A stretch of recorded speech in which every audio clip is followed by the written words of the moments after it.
Many of you, as I have been, as I am, are where you are in your life based upon what you believe. And it's not just what you think you believe on the surface, it's also your shadow beliefs that are holding you back from moving into the life that you believe you deserve.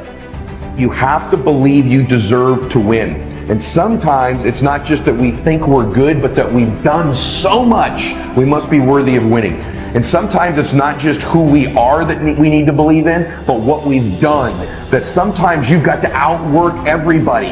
And you've got to be willing to do the things nobody else is willing to do, so you begin to convince yourself, man, I'm doing all the things everybody else is unwilling to do, so I deserve to get the results other people aren't going to get. Take ownership. Take extreme ownership. Don't make excuses. Don't blame any other person or any other thing. Get control of your ego. Don't hide your delicate pride from the truth. Take ownership of everything in your world, the good and the bad. Take ownership of your mistakes. Take ownership of your shortfalls. Take ownership of your problems, and then take ownership of the solutions that will get those problems solved. Take ownership and lead. Lead. Following your dreams is a lonely, solitary, scary, dangerous pursuit. You can't wait for somebody to think you can do it. If you stay in your comfort zone, that's where you will fail. You will fail in your comfort zone. Success is not a comfortable procedure. It is a very uncomfortable thing to attempt. So you got to get comfortable being uncomfortable if you ever want to be successful. Rich people don't sleep 8 hours a day. That's a third of your life. It ain't but 24 hours in a day. You cannot be asleep 8 hours a day. We celebrate warriors. We enjoy the winner. We're irritated and frustrated with the whiner. Each of them have earned the title. But each of them have this thing in common. They earned the title based upon how they responded to struggle. How can we crown someone a champion unless we've seen them struggle and overcome to be a winner? How would we know the valor and courage of a warrior unless he's endured the adversity of the battle? How do you know what the wimp is until you see them put their faith in fear and ignore a problem hoping somebody else is going to solve it?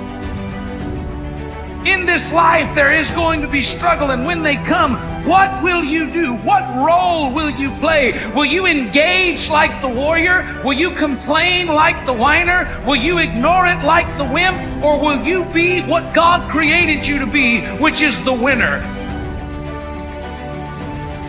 Your dream is the most important thing in this world. You got to dream about something so big that it dwarfs all your fears. The way you overcome fear is with your dream. You got to make your dream so big that nothing matters except that dream. You're willing to do everything that's necessary. I was listening to Will Smith the other day. Will Smith said the best things in life is on the other side of fear. It's on the other side of fear. But fear freezes people, man. The fear of failure freezes people. Suppose I don't do it. Well, you might not make it. But I got news for you. If you don't do it, you damn sure ain't gonna make it. The very fact that you're alive, the very fact that you were born, the very fact that every morning your contract is renewed is a vote of confidence that you are absolutely necessary, that you're indispensable, that you have within you everything you need to face any challenge. That doesn't mean we won't be challenged. Your gift will make room for you. Now, what is your gift? It's the thing that you do the absolute best with the least amount of effort. That's your gift. Quit running away from the gift. Your gift will make room for you. Stop trying to be something you ain't gifted at. You have to understand, if you don't execute on the plan, if you don't get up in the morning when you're feeling tired, scared, if you don't execute, you're not just cheating yourself. You're cheating your family, you're cheating your employees, you're cheating your team, whatever you're a part of. It's bigger than you, man. All failure is psychological. This does not mean that you won't lose some battles, because you will. But it does mean that as long as you don't give up, as long as you don't quit, then you haven't failed. It just means you've made a temporary tactical retreat. It means you've made a brief withdrawal so that you can regroup and reattack.